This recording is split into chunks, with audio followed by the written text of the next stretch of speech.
Welcome to Kenton's videos. Enjoy the video. You begin by confirming the 3D viewport is active and your scene content visible. Use Emulate Numpad if you lack a numeric keypad, because shortcuts will match.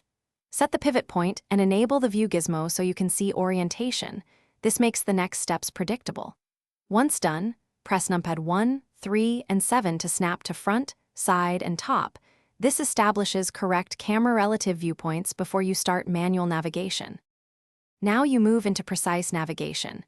Hold middle mouse button to orbit the scene and combine Shift plus MMB to pan. Scrolling zooms. If you want the camera's frame, press numpad 0 and then adjust the camera by choosing View right arrow align camera to view. This locks what you see. Make sure to toggle between local and global transforms so rotation occurs around the right pivot. Once positioned, lock the camera to view if you need iterative adjustments without breaking composition. Finish by framing and confirming the viewpoint.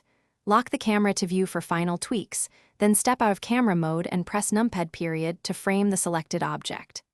Adjust clipping and perspective in the view panel to avoid near/far clipping artifacts.